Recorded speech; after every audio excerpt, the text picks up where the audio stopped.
नमस्कार, मैं हूं माही सिंह और आप देख रहे हैं नेक्स्ट 9 न्यूज। आज बात करने वाले हैं मिर्जापुर सीट को लेकर। जिस तरीके से मिर्जापुर में कहीं ना कहीं घमासान देखने को मिल रहा है, ऐसे में माना जा रहा है कि अनुप्रिया पटेल को वहां से बड़ा झटका लग सकता है, क्योंकि इस मैदान में अनुप्रिया पटेल के साथ साथ ऐसे तमाम छोटे चेहरे हैं और इसमें राजा भैया की एंट्री जब से हुई है, माना यही जा रहा है कि पूरा खेल अब बिगड़ता हुआ नजर आएगा। भारतीय जनता पार्टी जिस तरीके से आस लगाकर बैठी थी कि इस बार मैदान में राजा भैया चुनाव नहीं लड़ेंगे, हुआ तो ऐसा ही, लेकिन राजा भैया ने कहीं ना कहीं पूरा खेल पलट दिया। वैसे में अनुप्रिया पटेल की जो मुश्किलें हैं वो बढ़ती हुई नजर आ रही हैं, लेकिन उसके साथ ही अगर बात कर ले तो अब ये जो पूरा चुनावी माहौल है कहीं ना कहीं अब पूरब पश्चिम से पूरब की तरफ जाता हुआ दिखाई दे रहा है। अब ऐसे में मिर्जापुर, फूलपुर ऐसी सीटें हैं जिसको लेकर कहीं ना कहीं पूरा घमासान मचा हुआ है। वहीं अगर बात कर लिया जाए यूपी के पूरे सियासत की, तो आज कन्नौज को लेकर अखिलेश यादव वहां से मैदान में है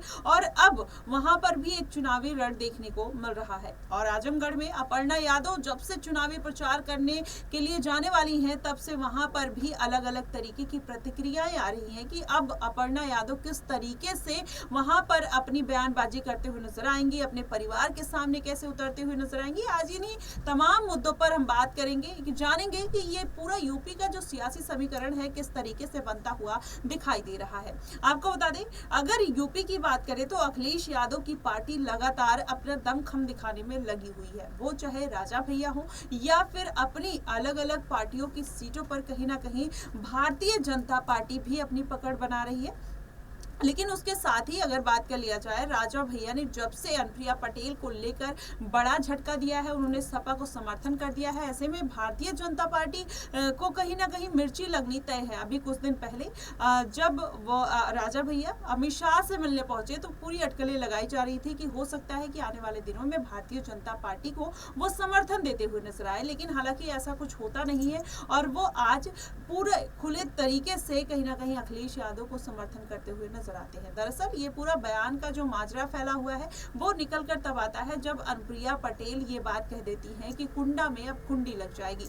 इसके बाद से कहीं ना कहीं ये पूरा सियासी घमासान मचा और राजा भैया ने अखिलेश यादव को समर्थन दे दिया। लेकिन अब बड़ा सवाल है कि इस बार के लोकसभा चुनाव में अखिलेश यादव की जो पार्टी है वो कितनी सीटों पर अपनी जीत दर्ज कर पाएगी। चाहे कन्नौज की बात कर लीजिए, बदायूं की बात कर लीजिए, फूलपुर और मिर्जापुर, ये तमाम सीटें हैं, आजमगढ़, जिसमें कहीं ना कहीं अखिलेश यादव पूरी पकड़ बनाए हुए हैं और लगातार जनसभाएं कर रहे हैं, रैलियां कर रहे हैं और अपने वोटर्स को पूरी साधने की कोशिश कर रहे हैं। लेकिन अगर वहीं दूसरे एस्पेक्ट्स में बात कर ले तो जिस तरीके से स्वामी प्रसाद मौर्य और पल्लवी पटेल ने अखिलेश यादव को झटका दिया है, तो ऐसे में ये भी माना जा रहा है कि इस बार का जो उनका समीकरण है वो बिगड़ता हुआ नजर आया। और जाहिर तौर पर ज्यादा अगर बात करें तो पल्लवी पटेल की वजह से पूरा सियासी समीकरण उनका बिगड़ गया है। ऐसे में पल्लवी पटेल, आपको बता दें, जब उनकी पार्टी छोड़ती है तो कहीं ना कहीं वो पीडीएम के नारे के साथ निकलती है और अखिलेश यादव का जो नारा था वो पीडीए का था, जिसमें पिछड़ा, दलित, अल्पसंख्यक आता है, और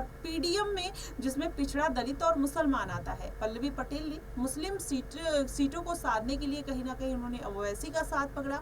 ओवैसी जिस तरीके से पूरा खेला करते आए, तो ऐसे में माना यही जा रहा है कि वो अखिलेश यादव का पूरा गेम बिगाड़ सकते हैं। और वहीं दूसरी तरफ देखा जाए तो अखिलेश यादव ने इस बार मैदान में किसी भी बहुत ज्यादा मुस्लिम प्रत्याशी को जगह अपनी पार्टी में नहीं दी है। ऐसे में माना यही जा रहा है कि अखिलेश यादव ने यादवों को भी मौका नहीं दिया है, जितने उनके परिवार में यादव, उनके रिश्तेदार थे, उनको ही मैदान में उतार दिया है। ऐसे में अखिलेश यादव को लेकर अब जनता के मन में जो एक द्वेष की भावना देखने को मिल रही है, वो अखिलेश यादव को कहीं ना कहीं किरकिरी करते हुए नजर आ रहे हैं। उनको पता, ऐसा लग रहा है कि अखिलेश यादव कहीं ना कहीं अपनी जिस तरीके से चुनावी रणनीति पहले बनाते हुए नजर आए थे, जिस तरीके से वो यादव वोट बैंक को साधते हुए नजर आए थे, मुस्लिमों का ध्यान रख रहे थे, ऐसे में वो सारी कुछ चीजें छूटती हुई चली जा रही है और जिसकी वजह से इस बार अखिलेश यादव को खासा नुकसान देखने को मिल सकता है। लेकिन वहीं अगर दूसरी तरफ बात कर लिया जाए, भारतीय जनता पार्टी वो जिस तरीके से सधी राजनीति करते हुए नजर आ रही है, ऐसे में माना यही जा रहा है कि यूपी में फिर से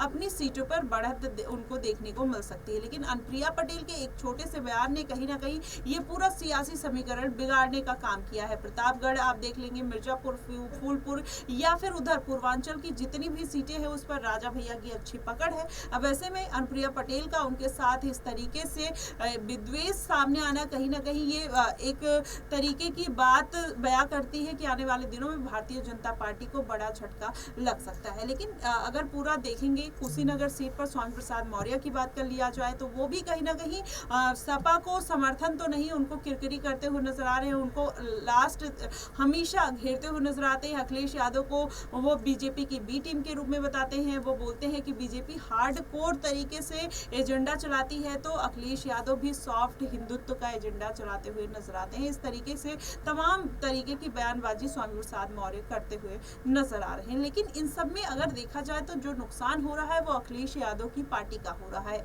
भारतीय जनता पार्टी कहीं ना कहीं भले इन छोटी छोटी पार्टियों के विद्रोह से, अखिलेश के खेमे से जो निकली है, कहीं ना कहीं ये इनडायरेक्टली तौर पर भारतीय जनता पार्टी को नुकसान नहीं, फायदा पहुंचाते हुए नजर आ रही है। लेकिन अगर देखा जाए पूरा इस बार का जो चुनावी समीकरण है उसमें इंडिया गठबंधन के साथ साथ अखिलेश यादव बेहद एक रणनीति के तहत चल रहे हैं और आने वाले दिनों में हो सकता है कि इस बार सीटों का इजाफा देखने को मिल सकता है 2019 के मुकाबले। 2019 में अखिलेश यादव ने 5 सीटों पर अपनी बढ़त बनाई थी और ऐसे में मायावती ने 10 सीटों पर अपनी जीत दर्ज की थी। लेकिन इस बार जो पूरा माहौल बनता हुआ दिखाई दे रहा है वो अखिलेश के पक्ष में भी आता हुआ दिखाई दे रहा है। वहीं मायावती जिस तरीके से उन्होंने प्रत्याशियों को मैदान में चुन के तो उतारा, लेकिन कहीं ना कहीं चुनावी मैदान में आने में बहुत देर कर दी। लेकिन मायावती भी लगातार रैलियों पे रैलियां कर रही हैं। आज वो मिर्जापुर जाने वाली हैं, तो ऐसे में देखना होगा कि मायावती के जाने से मिर्जापुर का क्या समीकरण बनता है।